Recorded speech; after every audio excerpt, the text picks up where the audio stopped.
देखिए BSc third year में आपका ये प्रैक्टिकल से रिलेटेड और थ्योरी से रिलेटेड है, ठीक है, दोनों से रिलेटेड है सेंट्रीफ्यूज। तो आज मैंने जो डायग्राम बनाया है किसका बनाया, सेंट्रीफ्यूज का बनाया है। देन ये आपको थ्योरी में भी इंपॉर्टेंट रहेगा और साथ में आपके प्रैक्टिकल वर्क में भी यही है, ठीक है, ओके।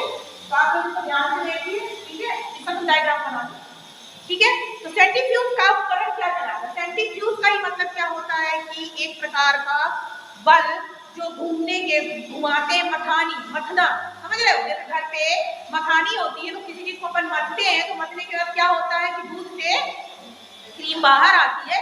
सेम वही क्रिया सेंट्रीफ्यूज के द्वारा की जाती है। ये अपने लैब में रखा हुआ है, ठीक है। तो आप लोग जब सामने से देखेंगे ना तो ये, क्योंकि इस बार आपको प्रैक्टिकल में क्या करना तो है बट इस बार आप लोग ऑपरेटर को आइडेंटिफाई करना है। तो ठीक है, आप आइडेंटिफाई जो मैं बताई अच्छे ध्यान से सुनिएगा, जो ऑपरेटर आप देखेंगे तो उसको अच्छे से एक्सप्लेन कर सकते हैं। तो सेंट्रीफ्यूज का मतलब यही समझ में आ गया कि बड़े और छोटे कणों को, जो रासायनिक कण है, उनको पृथक करने के लिए भी इसका उपयोग किया जाता है। जैसे घरों में दूध से क्रीम को अलग किया जाता है तो सेंट्रीफ्यूज उपकरण कहलाता है।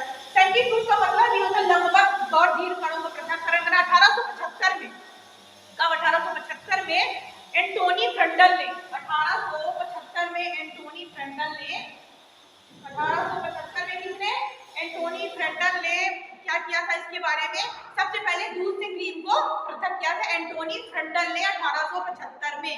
अब इसको याद रखना, एंटोनी फ्रेंडल ने 1875 में इसको दूध से क्रीम को पृथक किया था। इसके बाद जो होता है इसका उपयोग देखिए, प्रयोगशाला में इसका उपयोग सबसे पहले थियोडर स्वेडनबर्ग ने किया था। थियोडर नामक वैज्ञानिक ने सबसे पहले इसका प्रयोग किया था, ठीक है। तो ये समझ में आ गया कि थियोडर ने इसका प्रयोगशाला में प्रयोग किया था और 1875 में एंटोनी फ्रेंडल ने क्या किया था, दूध से क्रीम को पृथक किया था। तो ये तो सेंट्रीफ्यूज का मतलब समझ में आ ही गया होगा, एक पृथक करण जिसके द्वारा लघु और धीर कणों को पृथक किया जाता है। जैसे घर में अपन दूध से मलाई को या जो मथानी होती है उससे मथना और अलग करने की विधि होती है। अब देखो सेंट्रीफ्यूज की डिजाइन होती है, देखिए चौकोर डब्बे के समान है।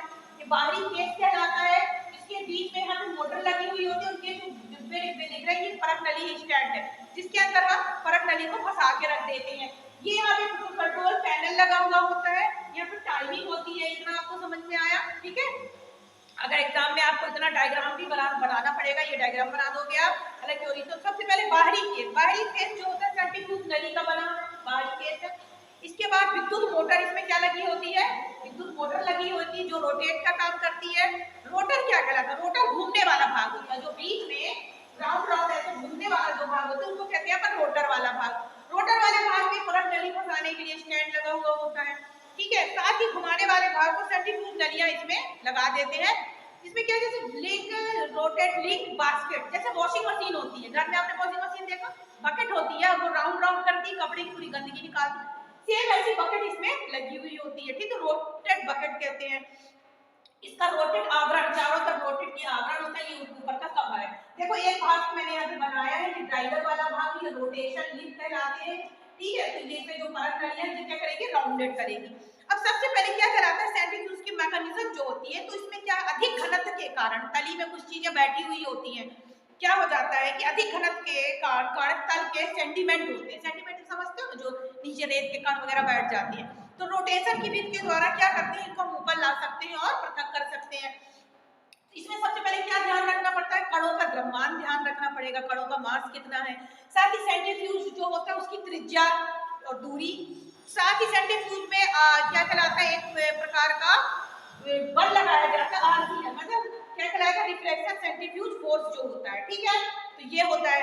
साथ ही इसमें क्या होता है, क्या याद रखना, अगर 5000 आरसीएफ लग रहा है तो नमूने में जो गुरुत्वाकर्षण बल भी 5000 ही होगा, ठीक है। आरसीएफ बराबर सेंट्रीफ्यूगेशन बल बटे गुरुत्वाकर्षण के कारण जो बल लग रहा है, ठीक है। तो m ओमेगा स्क्वायर r अपान mg, m मतलब क्या होता है, द्रव्यमान हो गया, ओमेगा क्या बता रहा है इसमें, रेडिएशन बता रहा है, रेडिएशन बता, आर क्या बता रहा है, त्रिज्या बता रहा है, ठीक है। ये समझ में आ गया आपको, और क्या दूरी भी बताती है, एम कणों का द्रव्यमान बता रहा है। ये तो इसका आपका क्या हो गया, जो फार्मूला हो गया, ये फार्मूला भी आप याद कर लें, ठीक है। अब सेंट्रीफ्यूज का उपयोग करने के लिए हमेशा मजबूत है, इसको एक सपाट जगह पे रखना चाहिए। सपाट जगह रखने के साथ साथ इसको हमेशा प्लग लगा के नहीं रखना चाहिए या फिर इसको ऑन करके नहीं रखना चाहिए। आवश्यकता पड़ने पर जब है तो तुरंत भी बंद कर दो और उपयोग करो। सेंट्रीफ्यूज रोटर को हमेशा संतुलित रखना चाहिए। कैसा कि अगर मान लो आप एक टेस्ट ट्यूब का उपयोग कर रहे हैं एक टेस्ट ट्यूब का उपयोग कर रहे हैं, तो इसको बैलेंस करने का, इसमें कोई केमिकल लिया आपने, अब उसको सेंट्रीफ्यूज करना, तो साथ में उसमें पानी भर के एक टेस्ट ट्यूब रखें, जिससे क्या रहेगा, बैलेंस अच्छे बराबर रहेगा। ठीक है, ये कर ले तो संतुलित होना चाहिए, तो जल नली अपन रख सकते हैं। साथ ही सेंट्रीफ्यूज का गति को भी चयन करना चाहिए, कितनी स्पीड में हमें चाहिए। ठीक है, सेंट्रीफ्यूज का स्विच चालू करें और अब समय अवधि इसमें टाइम फिक्स कर दें। ठीक है, पृथक्करण करने के बाद क्या करना चाहिए, स्विच जब पूरी तरह रुक जाए तो स्विच को बंद करना चाहिए। ठीक है, ये हो गया।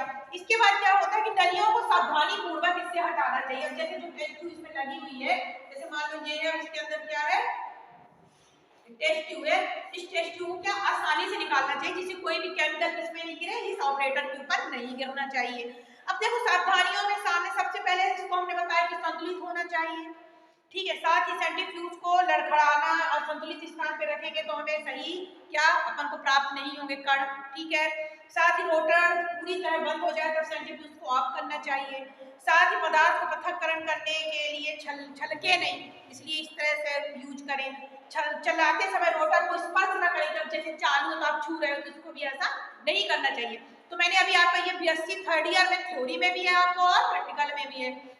तो ये ऑपरेटर अपने लैब में है, तो जब आप लाइव देखेंगे तो आपको और समझ में आ जाएगा। बट जो मैंने ये डायग्राम के अकॉर्डिंग बताया है कि कवर है, आउटर है, रोटर है, कंट्रोल पैनल होता है, सेंट्रीफ्यूज का मतलब ये होता है कि अब केंद्रित बल काम करता है। इसमें क्या होता है कि जो एक किसी चीज को मथना, पृथक करने के लिए उपयोग करने जाने वाला एक उपकरण कहलाता है, जिसमें लघु और क्या कहते हैं दीर्घ अणुओं को हम आसानी से पृथक कर सकते हैं। कुछ ऐसे सेडिमेंट होते हैं जो तली में बैठे रहते हैं विलयन के, इस विलयन को हम इसमें सेंट्रीफ्यूज के उपयोग के द्वारा आसानी से प्राप्त कर सकते हैं। इसमें गुरुत्वाकर्षण बल भी कार्य कर रहा है, ये देखिए आपको, तो ये जरूर आपको यह मालूम होना चाहिए कि R बराबर क्या होती है, घूर्णन की त्रिज्या होती है, केंद्र के नमूने की दूरी भी R कहलाती है, जैसे कि आपने मैथ में भी पढ़ा होगा कि ये देखो यहाँ से यहाँ तक की दूरी भी शो करता है ये। ठीक है, और साथ ही इसमें द्रव्यमान भी होता है, और साथ में जो अलग से मैं पार्ट बता रही हूँ, तो ये पार्ट मैंने बताया कि दो टेस्ट ट्यूब लगी हुई है, रोटर लीफ लगा हुआ है, ड्राइवर लगा हुआ है। कोई चीज जब रोटेट करती है तो ये इसको दिखाने के लिए मैंने ये बताया। साथ ही मैंने ये भी आपको समझा दिया कि अगर एक टेस्ट ट्यूब का यूज कर रहे हैं तो आप बैलेंस करने के लिए पानी भर के भी इसमें टेस्ट ट्यूब लगा दें, जिससे सेंट्रीफ्यूज में बैलेंसिंग बनी रहेगी। स्टूडेंट, इतना आपको समझ में आ गया, ये बहुत इंपॉर्टेंट टॉपिक है आपके लिए। Thank you.